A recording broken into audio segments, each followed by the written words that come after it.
بسم اللہ الرحمن الرحیم۔ یہ رزق کو سمجھنا اتنا اہم ہے کہ اگر اسے سمجھ لیا تو ہمارے دنیا اور آخرت کے سارے مسائل حل ہو جاتے ہیں۔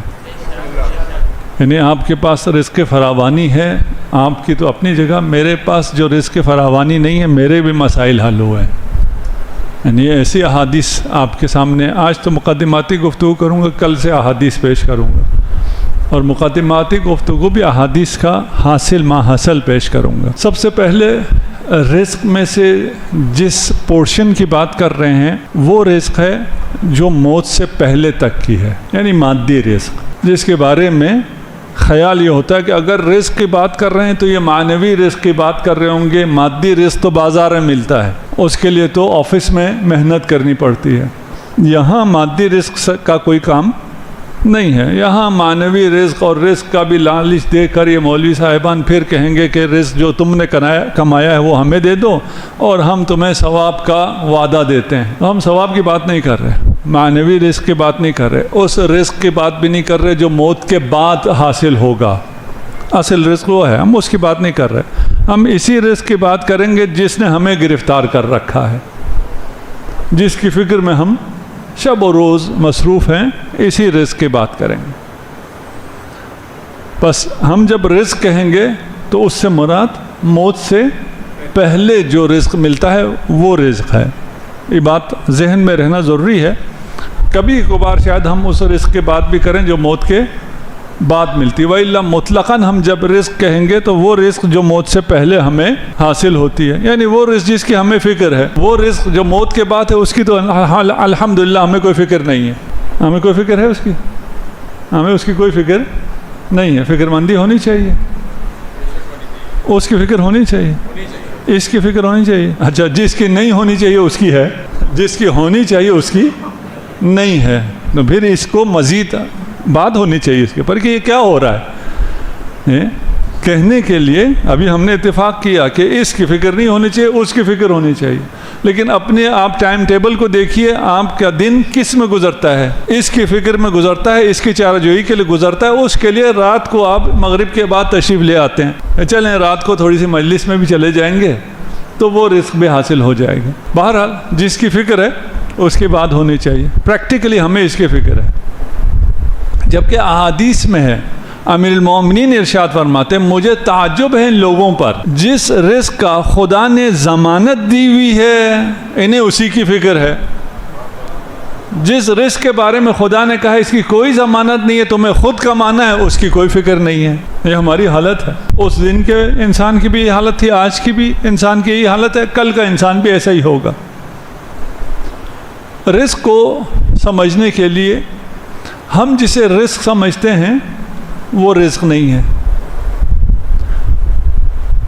جسے ہم رزق سمجھتے ہیں وہ رزق ہی نہیں ہے۔ ہم سمجھتے ہیں ہم جتنا زیادہ کما لیں گے، جتنا زیادہ ہمارے پاس کھانا ہوگا، جتنی زیادہ آسائشیں ہوں گی، اتنا ہمارے پاس رزق بڑھ جائے گا۔ اچھا، ہم اردو میں البتہ رزق صرف کھانے پینے کی چیزوں کو کہتے ہیں، روٹی پڑی ہو تو رزق کا احترام کرتے ہیں، اسے اٹھاتے ہیں، اسے چومتے ہیں، اسے اوپر رکھتے ہیں، لیکن عربی میں رزق ہر وہ چیز جس سے آپ مزے کریں، فائدہ حاصل کریں، وہ رزق ہے۔ جس چیز سے بھی آپ بینیفٹ اٹھائیں وہ رزق ہے، وہ کھانا پینا ہو، وہ باقی چیزیں ہوں۔ ہم سمجھتے ہیں اگر یہ بریڈ، یہ کھانا، یہ روٹی اگر ہمیں مل گئی تو یہ رزق ہے، جبکہ یہ رزق نہیں ہے۔ رازق صرف خدا ہے، اس لیے کہ رزق خلق مسلسل کا نام ہے، ساتھ ہے انشاءاللہ۔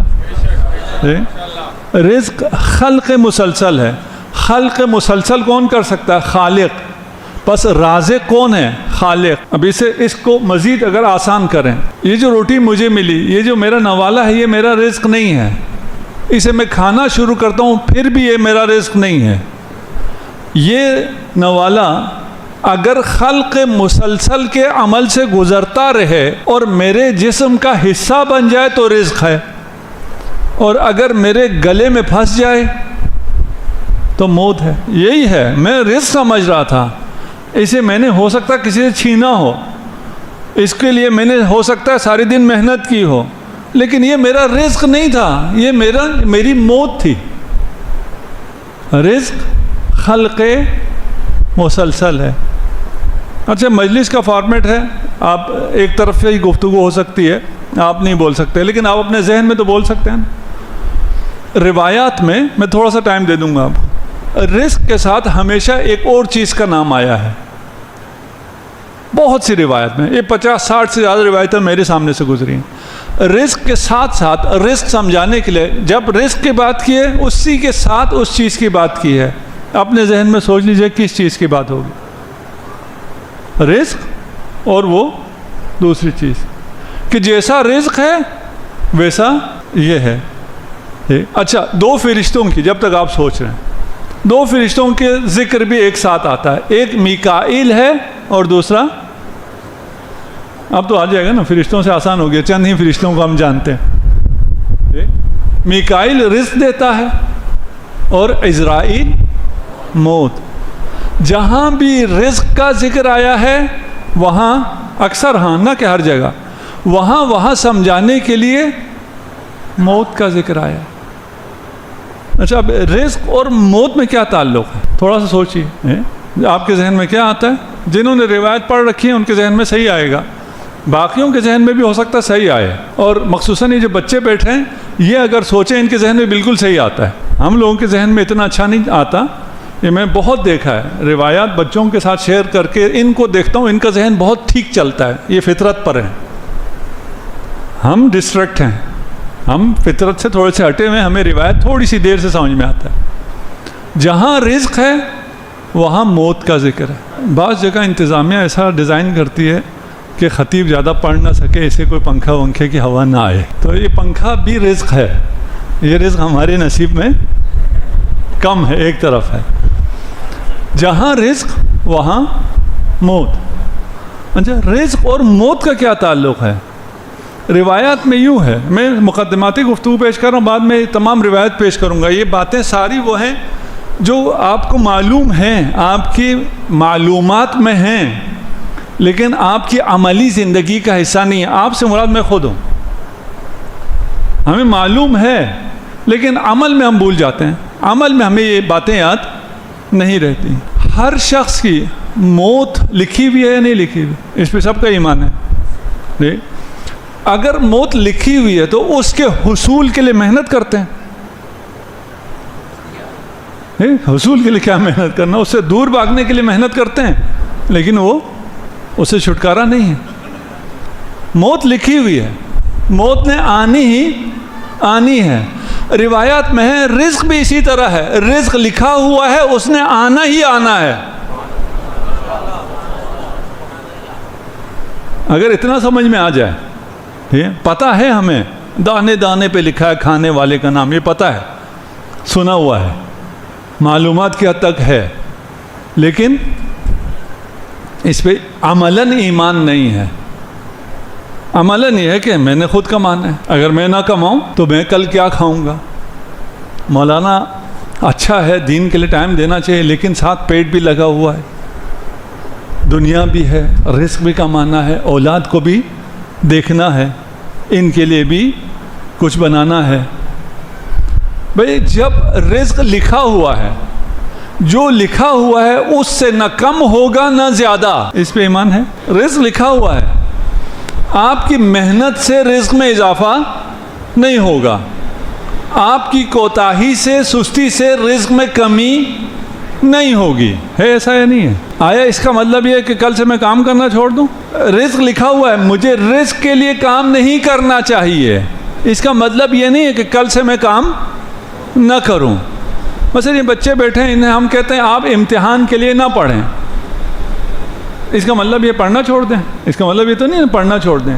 امتحان کے لیے نہ پڑھیں, آپ کام نہ چھوڑیں, لیکن رزق کے لیے کام نہ کریں. رزق نے تو آنا ہی آنا ہے. اچھا, آپ کے اچھا رزق نے آنا ہی آنا ہے, تو یہ جو چوری کرتا ہے یہ تو اس کا رزق نہیں تھا نا, اس نے چوری کیا. اور ماشاءاللہ ہمارے ہاں جو کرپشن کرنے والے, ان کے رزق میں کتنا اضافہ ہو جاتا ہے, آپ اپنی آنکھوں سے دیکھ رہے ہیں. اگر یہ کرپشن نہ کرتا, اگر یہ چوری نہ کرتا, تو یہ تو اس کا رزق نہیں تھا, یہ تو اس نے چرایا ہے. اس کا مطلب یہ تو نہیں ہے ہم کہہ رہے ہیں آپ کی رزق لکھی ہوئی ہے اس سے نہ بڑھے گی نہ کم ہوگی، جتنی محنت کریں محنت سے رزق کا حاصل ہونا لازمی نہیں ہے کہ جو زیادہ محنت کرتے ہیں ان کو زیادہ رزق ملتا ہو۔ ابھی ہم یہ جو بیٹھے ہوئے ہیں ہم میں سے جو زیادہ محنت کرتا ہے اس کے پاس رزق کم ہے، اسی طرح ہے نا، اکثر جو کم محنت کرتے ہیں ان کے پاس رزق زیادہ ہے، جو زیادہ محنت کرتے ہیں میرے جیسا صبح میں اٹھاؤں اور ابھی تک لگا ہوا ہوں میرے پاس رزق کم ہے، اور جو ابھی ٹہلتے ہوئے آئے ہیں اپنا گولف کھیل کے آئے ہیں پتہ نہیں کہاں کہاں سے ہو کے آئے ہیں ان کے پاس رزق زیادہ ہے۔ آپ میں سے بہت سے ٹاپر بیٹھے ہوئے ہوں گے، آپ نے ٹاپ کیا، سب کچھ کیا، CSS بھی اچھے نمبروں سے کیا، سروس بھی کی، ریٹائر بھی ہوئے، آپ کے پاس رزق کم ہے، اور دوسرا بندہ ہے اس نے ڈراپ آؤٹ تھا فلان تھا اس کے پاس بے تحاشا رزق۔ تو یہ رزق کا کسی ان چیزوں سے کوئی لینا دینا نہیں ہے، نہ آپ کی ذہانت سے، نہ آپ کی محنت سے، نہ آپ کے تجربے سے، ان سب چیزوں سے نہیں ہے۔ رزق پہلے لکھا گیا ہے، جتنا لکھا گیا ہے اتنا مل کے رہے گا۔ اگر اس بات پر ہمیں یقین آ جائے تو یہ جو پیارے پیارے بچے یہاں بیٹھے ہیں، یہاں بھی بیٹھے ہیں، ادھر بیٹھے ہیں، یہ بیٹھے ہیں، انہیں رزق کی فکر ہے؟ انہیں تو کوئی فکر نہیں ہے نا۔ انہیں آپ جتنا پیسہ دے دیں یہ اڑا کے آ جاتے ہیں۔ کیوں؟ آپ انہیں کہیں نا رات کھانا کیا کھاؤ گے، یہ کیا جواب دیتے ہیں؟ بابا ہے نا، میرے کھانے کی ذمہ داری میرے بابا پر ہے، مجھے کیا فکر۔ انہوں نے کبھی سوچا بھی نہیں ہے، یہ صرف یہ کبھی کبھار سوچتے ہیں کہ کیسے جان چھڑائیں، جو بابا کھلانا چاہتے ہیں، ماما کھلانا چاہتی ہے وہ نہ کھائیں، باہر سے کچھ کھا لیں۔ انہیں آپ پر یقین ہے، آپ پر ایمان ہے، کیوں؟ آپ نے وعدہ بھی نہیں کیا لیکن عملاً پتہ ہے کہ کھانا یہ تیار کر کے دیتے ہیں۔ خدا نے ضمانت دی ہے کہ تمہارے رزق کی ضمانت میں لیتا ہوں۔ کتنا سا ایمان چاہیے بچوں، جتنا ایمان چاہیے، اتنا ایمان آ جائے ہم آسودہ ہو جائیں گے۔ اچھا مولانا یہ جو چوری کرتے ہیں یہ کیا ہے؟ چوری سے ان کے رزق میں اضافہ ہوتا ہے یا نہیں ہوتا؟ کرپشن سے ان کے رزق میں اضافہ ہوتا ہے یا نہیں ہوتا؟ کیا خیال ہے آپ لوگ؟ ہوتا ہے یا نہیں ہوتا؟ نہیں ہوتا۔ کرپشن سے، چوری سے ان کے رزق میں کوئی اضافہ نہیں ہوتا۔ یہ ایک کام کرتے ہیں، ایک حماقت کرتے ہیں، جتنا ان کا رزق ہوتا ہے، جو آنا ہوتا ہے ان کے پاس، اسے چوری سے لے کر اپنے اوپر گناہ کا وبال ڈال دیتے ہیں۔ انشاءاللہ یہاں کوئی نہیں ہوگا، ادھر ایسا شخص کوئی نہیں ہوگا، لیکن کیونکہ اقتدار کا شہر ہے، یہاں چوری کم ہے اور رشوت وغیرہ اوپر کی آمدنی زیادہ ہے، یہاں انشاءاللہ کوئی نہیں ہے اور نہ ہونے کی کوئی ضمانت بھی نہیں ہے۔ یہ جو اوپر کی آمدنی لیتے ہیں یہ ان کا رزق ہے، اگر ایسے نہ لیں خدا اسے حلال طریقے سے دے دے گا۔ ان کا رزق اتنا ہی ہے جتنا ان کا خیال ہے کہ یہ مجھے رشوت سے، چوری سے، فلان سے ملتا ہے۔ دیکھیں ہمیں ان باتوں کا علم نہیں ہوتا، ہمیں یہ غیب ہے، ایک غیب کا علم ہمیں نہیں ہے، لیکن جسے علم ہے اگر اس کی مثال ہمارے سامنے آ جائے پھر تو مسئلہ حل ہو جائے گا نا۔ جی مثال آپ سب نے سنی ہوئی ہے، امیر المومنین تشریف لائے، مسجد میں چلے گئے، گھوڑا کسی کو دے کے گئے، اس کا رزق کیا تھا؟ 2 درہم، اس کا رزق 2 درہم لکھا ہوا تھا۔ اس نے اس 2 درہم کو کیسے حاصل کیا؟ چوری سے۔ اس نے وہ زین لیا کر بیچ دی۔ امیر المومنین 2 درہم لے آ رہے ہیں کہ یہ 2 درہم اس کا ہے، اسے ملے 2 درہم لیکن چوری کے۔ اگر وہ نہ چراتا پھر بھی یہی 2 درہم ملنے تھے، چرایا پھر بھی 2 درہم ہی ملے۔ چور کو اپنے نصیب کا رزق ملتا ہے، ساتھ میں گناہ بھی ملتا ہے۔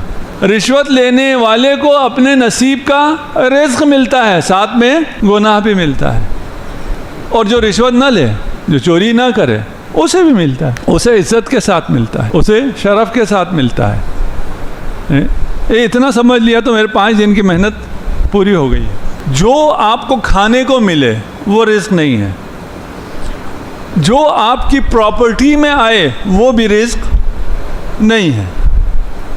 آپ کی پراپرٹی تو بہت زیادہ ہے، آپ نے فارم ہاؤس بہت بڑا بنایا لیکن اس میں رہنا نصیب نہیں ہوا۔